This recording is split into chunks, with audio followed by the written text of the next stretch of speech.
மக்கள் எல்லாருக்கும் வணக்கம். போன வீடியோவில் வந்து நான் ஒரு சின்ன விஷயத்த கொஞ்சம் தெளிவாக சொல்லாமல் சொதப்பிட்டேன். அதை வந்து திருத்துற விதமாக இந்த வீடியோ வந்து நான் அப்லோட் பண்ணுறேன். என்னென்னா 5 மிஷின் போச்சு. அதில் ஒரு மிஷின்லேருந்து மட்டும்தான் நூல் ரிட்டர்ன் வந்திருக்குது. மீதி 4 மறுபடியும் ரிட்டர்ன் வரல அப்படின்னு சொன்னேன். அதுக்கு என்ன காரணம்னா, அந்த 4 மிஷின் வாங்கினவங்களும் அவங்கவுங்களே மார்க்கெட்டிங் பண்ணிக்கிறாங்க. அதை வந்து நான் தெளிவாக சொல்லாமல் விட்டுட்டேன். ஸோ அதை பார்த்தனால அது வந்து வேறு மாதிரி ஒரு அர்த்தம் வந்துச்சு. ஸோ ஒரு 5 மிஷின் வாங்கினதில் ஒருத்தர் மட்டும்தான் நூலை ஓட்டி அனுப்புகிறாரு, மீதி 4 பேர் அனுப்பலைங்கிற மாதிரி அர்த்தம் கூட வருது. அதனால் நான் கொஞ்சம் முட்டாள்தனமாக தெளிவாக பேசாமல் சொதப்பிட்டேன். ஸோ அதை கரெக்ஷன் பண்ணுறேன் இந்த வீடியோவில். ஸோ வந்து 5 மிஷின் போச்சு. அதில் வந்து 4 மிஷினில் வாங்கினவங்க வந்து அவங்கவுங்களே மார்க்கெட்டிங் பண்ணிக்கிறாங்க. ஏன்னா நம்ம மிஷினில் பிரித்த நூல் வந்து கையில் பிரித்த மாதிரியே ஃபஸ்ட் குவாலிட்டி அப்படியே வருது. அதனால் வந்து அவங்களுக்கு மார்க்கெட்டிங் பண்ணுறதுக்கு ரொம்ப ஈஸியாக இருக்குது. போய் பெருசாக வந்து கஸ்டமர்ஸை கேன்வாஸ் பண்ண வேண்டியது அவசியமே கிடையாது. நூலை எடுத்து உதறி பார்த்தாலே நம்ம குவாலிட்டி என்னங்கிறது தெரிஞ்சிருது. டக்குன்னு ஆர்டர் கிடச்சிருது அவங்களுக்கு. ஸோ அவங்க வந்து ஓட்டி அவங்களே விற்றுக்குறாங்க. அதிகபட்சமாக ஒரு கிலோவுக்கு வந்து 130 ரூபா வரைக்கும் விற்கிறாங்க. பாக்கெட் போட்டு விற்றா சரிங்களா, 50 கிராம் 100 கிராம் பாக்கெட் போட்டு விற்றா ஒரு கிலோவுக்கு வந்து 130 ரூபா வரைக்கும் நம்ம கஸ்டமர்ஸ் விற்றுட்டுருக்குறாங்கன்னு கேள்விப்பட்டேன். அவங்கக்கிட்ட கேட்டதில் நமக்கு சொல்கிறாங்க. ஸோ அந்த மாதிரி வந்து நல்ல உங்களுக்கு மார்ஜின் கிடைக்கும். நீங்கள் டைரெக்டாக விற்றீங்கன்னா ஒரு கிலோவுக்கு வந்து 50 ரூபா வரைக்கும் உங்களுக்கு மார்ஜின் கிடைக்கும் இல்லைங்களா. ஆனாலும் வந்து கொஞ்சம் ரிட்டன் அனுப்புனீங்களா தான் எங்களுக்கு ஏதாவது ஒரு ரூபா 2 ரூபா மார்ஜின் கிடைக்கும். நாங்கள் வந்து ஹோல்சேல் வியாபாரம் பண்ணுறோம். எங்களால் வந்து 50 ரூபா 100 ரூபா எல்லாம் கிலோவுக்கு லாபம் வைக்க முடியாது. வெறும் ரூபா 2 ரூபா தான். உண்மை சொல்கிறோம். நம்புங்க, நம்பாட்டி போங்க, அவ்வளோதான்.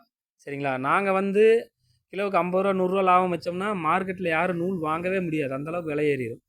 நாங்கள் கிலோவுக்கு ரூபா 2 ரூபாயில் ஆப்ரேட் பண்ணுறதுனால தான் எல்லோரும் நூல் வியாபாரம் பண்ணுறீங்க. சரிங்களா. அப்புறம் சில பேர் வந்து நம்மளுக்கு ஃபோன் பண்ணி நூலோட ரேட் வந்து பார்கெயின் பண்ணுறீங்க ரொம்ப. சரிங்களா. ஸோ எல்லோரும் ஃபஸ்ட் ஆஃப் ஆல் ஒன்று புரிஞ்சுக்கங்க. கை நூல் அப்படிங்கிறது வந்து டிமாண்ட் அண்ட் சப்ளையை பொறுத்து ரேட்டு மாறிட்டே இருக்கும், ஃபிக்ஸ்டாக இருக்காது. சரிங்களா. இந்த ஆட்டோமேட்டிக் மிஷினில் பிரித்த நூல் வந்து கேப்பாரத்து கிடக்குது. அது வந்து எப்போ ஒரே ரேட்டு தான் டெட்டாக கிடக்கும். சில சமயம் உங்களுக்கு சலுகை விலையில் கூட கொடுப்பாங்க. 80 ரூபாய்க்கு வாங்கி 75 ரூபா 70 ரூபாய்க்கெல்லாம் கூட உங்களுக்கு கொடுப்பாங்க. அதை வந்து வச்சு என்கிட்ட தயவு செஞ்சு நீங்கள் பேசாதீங்க. நான் விற்கிறது வந்து உங்களுக்கு கையில் பிரித்த நூலை விற்கிறேன். என்னோடய செமி ஆட்டோமேட்டிக் மிஷினில் பிரித்த நூலை விற்கிறேன். இது வந்து உங்களுக்கு ஃபஸ்ட் குவாலிட்டி வரும். என் நூலை எடுத்து உதறி பாருங்கள். உங்களுக்கு ஏதாவது வேஸ்டேஜ் போதா, டஸ்ட் வருதா, எப்படி குவாலிட்டி இருக்குது, அதை பார்த்து பேசுங்க, அவ்வளோதான். அதனால் வந்து இதோட ஃபஸ்ட்டு குவாலிட்டி நூலோட ரேட் வந்து டிமாண்ட் அண்ட் சப்ளை பொறுத்து மாறும். சரிங்களா. இப்போ வந்து ரேட் ஹையாக இருக்குது. உங்களுக்கு மார்ச் மாதம் வரைக்கும் கிட்டத்தட்ட ரேட் ஹையாக தான் இருக்கும். ரேட் ஏறிட்டே தான் போகும். சரிங்களா. நீங்கள் ரொம்ப மார்ஜின் கம்மியாக வச்சு ரீட்டெயிலில் நீங்கள் பேசி ஆர்டர் எடுத்திங்கன்னா மாட்டிக்குவீங்க. ஏன்னா மார்ச் வரைக்கும் உங்களுக்கு ரேட் ஏறிட்டு தான் இருக்கும். ஏப்ரலுக்கு மேலே தான் மறுபடியும் ரேட்டு கீழே இறங்கும். சரிங்களா. அப்போ அதெல்லாம் வந்து மைண்டில் வச்சு ஆர்டர் எடுங்க. அப்படியே ரேட் என்னன்னு தெரியலையா, நான் என்ன ரேட்டு கொடுக்குறேன்னு எனக்கு ஃபோன் பண்ணி கேளுங்க. கேட்டுட்டு அதுக்கப்புறம் வந்து உங்கள் பார்ட்டிங் கிட்ட பேசி நீங்கள் ஆர்டர் எடுங்க. நீங்கள் வந்து ஒரு ரேட்டை பேசி ஆர்டர் எடுத்துகிட்டு, சார் நான் இவ்வளோ தான் சார் ஆர்டர் எடுத்தேன், கொஞ்சம் பார்த்து பண்ணுங்கன்னா வேறு என்னால் என்ன பண்ண முடியும். எனக்கு நூல் கொடுக்குறவங்களுக்கு நான் இந்த டைமில் சேர்த்து கொடுத்தா தான் அவங்க நூல் கொடுப்பாங்கன்னா தரமாட்டாங்க. நம்மக்கிட்ட வந்து பைபேக் எடுக்கிறவங்களுக்கு ரேட் ஃபிக்ஸ்டு, நம்மக்கிட்ட கூலிக்கு பிரிக்கிறவங்களுக்கு ரேட் ஃபிக்ஸ்டு. அதை ஒன்றும் பண்ண முடியாது. இருந்தாலும் நூல் விலை ஏறும்போது திருப்பூரில் துணி விலையும் ஏறும். அப்போ நான் துணிக்கு அதிகமாக ஸ்பெண்ட் பண்ண வேண்டியது இருக்கும். சில சமயம் வந்து என்கிட்ட நூல் பத்தாமல் என்ன மாதிரி 10-50 பேர் வச்சு பிரிக்கிறவங்ககிட்ட நான் ட்ரேடிங் மூலமாக நூல் எடுத்துகிட்டு இருக்கிறேன். ஸோ அவங்களுக்கு வந்து ரூபா 2 ரூபா சேர்த்து கொடுத்தா தான் இந்த டைமில் எனக்கு நூல் கொடுப்பாங்க. இல்லைன்னா என்னோடய காம்படிட்டர்ஸ்கிட்ட கொண்டே நூலை கொடுத்துருவாங்க. அப்போ எனக்கு நூல் பத்தாது. ஸோ இந்த மாதிரி நிறைய சிக்கல் இருக்குது. தயவுசெய்து அதெல்லாம் புரிஞ்சுக்கங்க. சரிங்களா.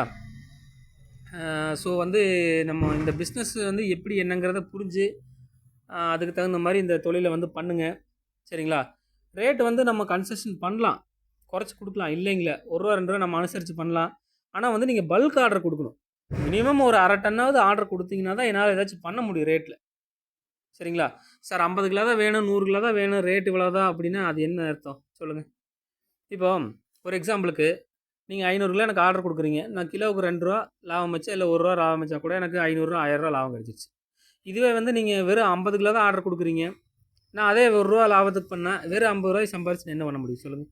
சில சமயம் எனக்கு ஆர்டர் வர்றதே வெறும் 50 கிலோவாக தான் இருக்கும். ஸோ அந்த 50 ரூபாயை வச்சு நான் என்ன பண்ண முடியும், கம்பெனி ரன் பண்ண முடியுமா, இல்லை ஃபேமிலி ரன் பண்ண முடியுமா, என்ன பண்ண முடியும் சொல்லுங்கள். ஸோ இதனால தான் வந்து பல்க் ஆர்டருக்கு நம்ம ரேட்டு குறைச்சி கொடுக்குறோம். இல்லைங்களே, ஓப்பனாக நான் வீடியோவிலே சொல்கிறேன். ஆனால் சின்ன ஆர்டருக்கு ரேட்டை குறைக்க முடியாது. மினிமம் நீங்கள் 500 கிலோவாவது ஆர்டர் கொடுத்தீங்கன்னா தான் என்னால் வந்து ஏதாவது ஒரு ரீசனபிளான ரேட்டு ரூ. 1 ரூ. 2 நம்ம கம்மி பண்ணி போட முடியும். அது வந்து நீங்கள் ரொம்பலாம் எதிர்பார்க்க முடியாது. ரூ. 1 ரூ. 2 அவ்வளோதான். சரிங்களா? ஏன்னா அதிலிருந்து ரூ. 1 ரூ. 2 எனக்கு கிடைச்சா தான் நான் ஏதாவது பண்ண முடியும். துணியில் ரூ. 1 நூலில் ரூ. 1 கிடைக்கணும் எனக்கு. இல்லைன்னா ஒன்றும் பண்ண முடியாது. சரிங்களா? ஸோ இதெல்லாம் புரிஞ்சுட்டு இந்த தொழிலை பண்ணுங்கள். புதுசாக தொழில் பண்ணுறவங்க வந்து நம்மக்கிட்ட என்ன ஏதுன்னு தெரியலனாலும் கேளுங்க. நான் வந்து கைடன்ஸ் கொடுக்குறேன். சரிங்களா? எல்லோரும் வந்து நம்ம செமி ஆட்டோமேட்டிக் மிஷினுக்கு வந்து தொடர்ந்து ஆதரவு கொடுங்க. இன்னும் வந்து நிறைய பேருக்கு நம்ம செமி ஆட்டோமேட்டிக் மிஷினை பற்றி நிறைய பேருக்கு தெரியல. ஸோ நீங்கள் தான் எல்லாருக்கும் பிரபலப்படுத்தணும். அதில் வர நூல் வந்து தரமாக இருக்குது. ஸோ யாரும் பயப்பட வேண்டாம். நம்பி எடுங்க. சரிங்களா? நன்றி, வணக்கம்.